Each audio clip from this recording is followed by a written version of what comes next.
Thank you, Madam Chairman, and thank you to the panel for being here. Mr. Runcie, when was the last time FSA released a performance plan? We released our strategic plan. I believe it was updated. I believe we released it. If it has, it will be released within the next month. Before that, when was the last plan released? We update our strategic plan every year.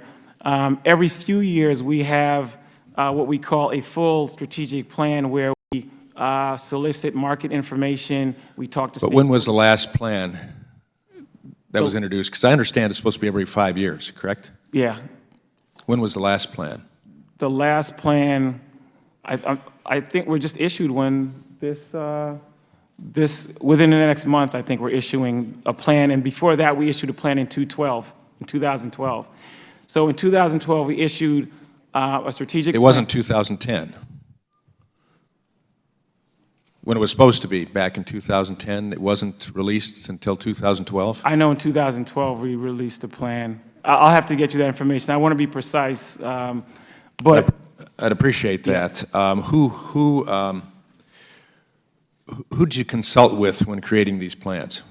Well, what we do is we do a bunch of market research. We do environmental scans, and then there is a 30-day notice period where we send out the plan so stakeholders can provide comment on the plan.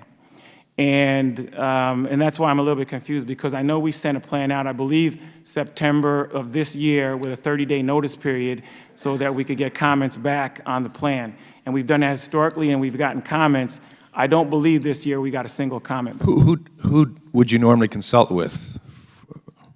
Stakeholders that represent student groups, so student associations, school associations, the Hill.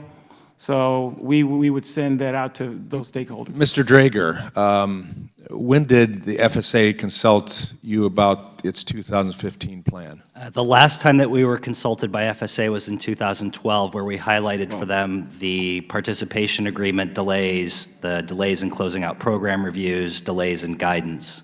So that was 2012? Correct. Not presently for the 2015 plan. We continue to raise the issue, but outside the context of an update to their plan. In your experience, has FSA consistently consulted with schools, with leaders, with students, and other stakeholders prior to implementing a new plan?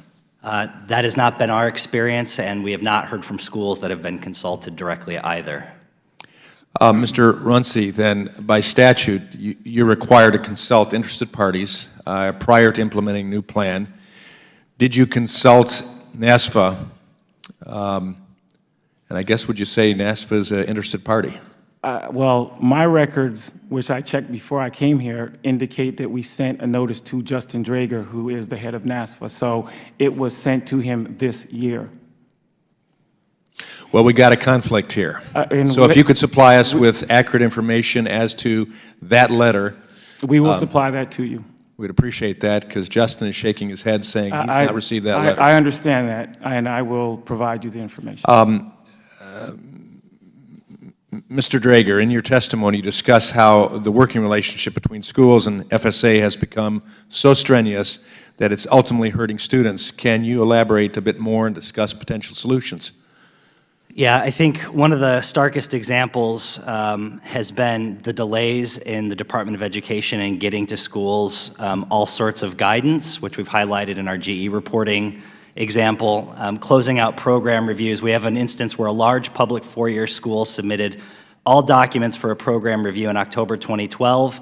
It wasn't until May 2015 that they were informed that their documents were being reviewed.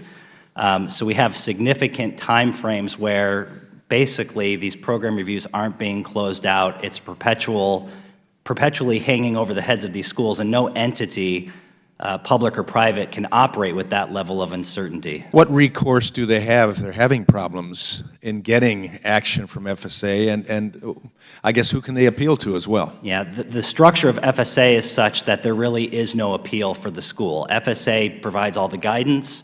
They do all the program reviews. They make the determination about who can and can't participate in the Title IV program. So it's a black hole. If it doesn't work for them, ultimately they have no recourse. We're not familiar with any benchmarks that are published. There's no recourse beyond going back to the same entity that you've been trying to work with. My time has expired. Thank you for your testimony. So